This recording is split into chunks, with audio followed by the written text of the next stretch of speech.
नूतन मतदान कौन सब पदक्षेप निया नूतन मतदान ପାଇଁ ଆମର ବେସିକାଲି ଆମେ ବର୍ତ୍ତମାନ ଆୱାରନେସ୍ କରୁଛୁ। ଆମର ଅର୍ବାନ୍ ଆପାଥି ଯୋଉଟା କୁହାହଉଛି ଯେ ଅର୍ବାନ୍ ଅଞ୍ଚଳରେ ଆମର ଯେମିତି ମାଲକାନଗିରି ମ୍ୟୁନିସିପାଲିଟି ଏବଂ ଆମର ଦୁଇଟା ଅଛି, ଗୋଟେ ହେଲା ଇଓ ଏନ୍ଏସ୍ ବାଲିମେଳା, ସେଥିରେ ଭୋଟିଂ ପରସେଣ୍ଟେଜ କମି ଯାଉଛି କାହିଁକିନା ସେଠି ସବୁ ଲୋକମାନେ ଯୋଉ ଆସୁଛନ୍ତି ମାଇଗ୍ରେଟେଡ୍ ହେଇଯାଉଛନ୍ତି ରହିଲା କିଛି ଦିନ ରହିଲା ପରେ।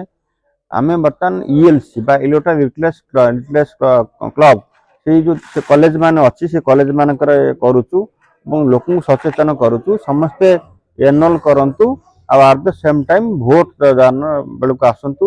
ଆମର ତ ଆଜିକାଲି ସବୁ ହେଇଗଲାଣି ଯୋଉ ଅଛନ୍ତି ସାଥୀ ମାନେ ତାଙ୍କୁ ଆଣିବା ପାଇଁ ସେମାନେ ସବୁ ଆଣିବେ। ଆଉ ଯୋଉ ଅଛି ଅର୍ବାନ୍ ଆପାଥିଟା ଆମେ ଦେଖୁଛୁ। ଆଉ ଗତ ଥର ତ ଜାଣିଛୁ 2024 ଯୋଉ ଇଲେକ୍ସନ ହେଇଥିଲା ଭଲ ଭୋଟିଂ ପରସେଣ୍ଟେଜ ଆମର ଥିଲା 76% ଓଭରଅଲ୍ ଜିଲ୍ଲାରେ ଥିଲା, ଯୋଉଟା କି ଆଗରୁ ବହୁତ କମ ହଉଥିଲା। ଆଉ ବିଚ୍ଛିନ୍ନ ଅଞ୍ଚଳ ବା ଆମର ଯୋଉ ସ୍ୱାଭିମାନ ଅଞ୍ଚଳ ବର୍ତ୍ତମାନ କୁହାହଉଛି ସେଇ ଅଞ୍ଚଳରେ ତ ଆଗରୁ ଭୋଟିଂ ହେଇପାରୁନଥିଲା ବୁଥରେ, ତାକୁ ଆମେ ବୁଥ ମାନଙ୍କରେ କରୁଛୁ।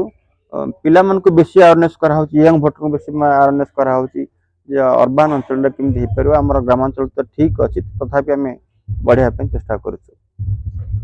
कार्यक्रम कौन आज आमर 16तम जातीय मतदाता दिवस पालन करूँ मालकानगिरी जिले में। एवं ये आम गोटे वकाथन करूँ जोटा कलेक्टेट रु संस्कृति भवन पर्यंत एवं विभिन्न साही गलिकंदी देकर आम पदयात्रा करूँ। लोक मान सचेतन वार्ता देलु जे भोटर लिस्ट समस्त सामिल हूँ एवं निजर मतदान अधिकार को सब्यस्त करूँ। से अनुसार ये पिलाने विभिन्न कॉलेज आसते प्राय 7-8 कॉलेज आसते एवं पिला सचेतन वार्ता कराला जो मैंने कि 18 वर्ष हो गला से निश्चित भाव में भोटर लिस्ट सामिल हूँ एवं परवर्ती पर्यायर निजे इलेक्शन रे पार्टिसिपेट करूँ जे निजर मत सब्यस्त करी बा निजे कंटेस्ट करी सब्यस्त माने अंशग्रहण करूँ। यहाँ अवेयरनेस क्रिएट कर सहित विभिन्न लिटरेसी क्लब जाक जोटा अच्छी आमर से केमती एक्टिवेट हम कॉलेज लेवल रे सेटा को प्रेस करछु।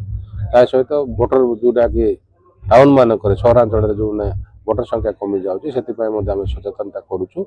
आउ पिला उद्देश्य से माने जमी पार्टिसिपेट करेंगे निज निज पड़िशा मानक लोक मतदान सामिल होगापी जमी भोटर लिस्ट रे निजर ना पंजीकरण करने सहायक हे से आम अवेयरनेस करथिलु।